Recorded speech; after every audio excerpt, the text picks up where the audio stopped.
Hi everyone, happy Friday. Anne McCabe here with Curo Private Wealth.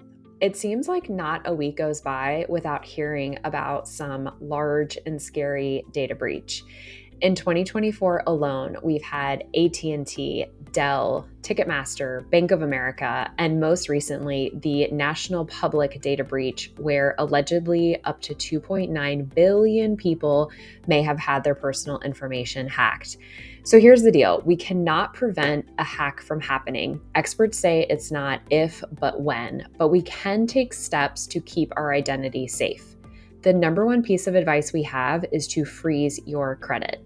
The process is quick, it's easy, it's free, but you do have to submit the request for the freezes to all three of the credit bureaus because they, with the freezes, do not talk to one another when you request them at one. So we're talking about Equifax, Experian, as well as TransUnion.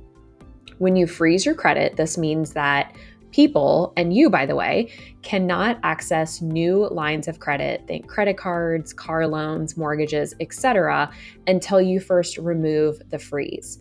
So for all three of the bureaus, the easiest way is to go online directly to the site to request the freeze, but you can also call. And I'll make sure to drop those links as well as the phone numbers in the notes that go along with this video.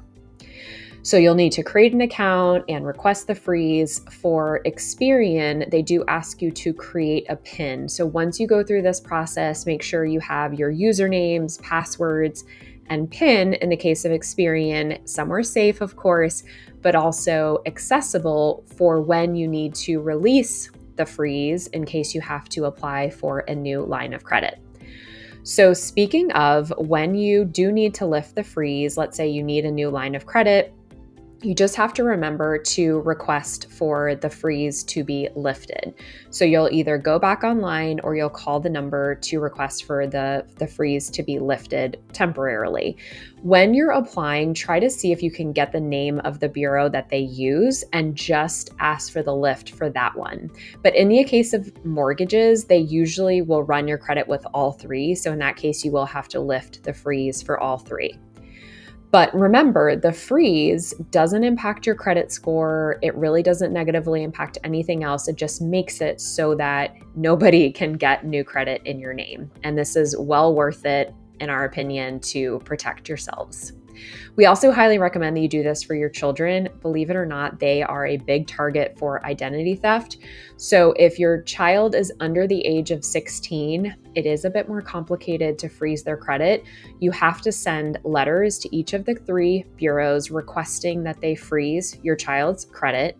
You do have to include their name, address, social security number, plus you'll have to send copies of their birth certificate and social security card, as well as a copy of your government issued ID. If they are over the age of 16, they can request the freeze themselves.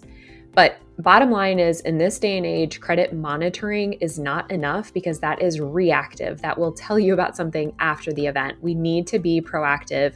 We need to make it as hard as possible for these thieves to be able to steal our identity and access credit in our names. I hope that was helpful. If you have any questions, feel free to either drop them in the comments below, or you can always reach out to us on our website, which is curoprivatewealth.com. Thank you for taking the time to watch this. Have a great weekend, and I'll see you back here next week. Take care.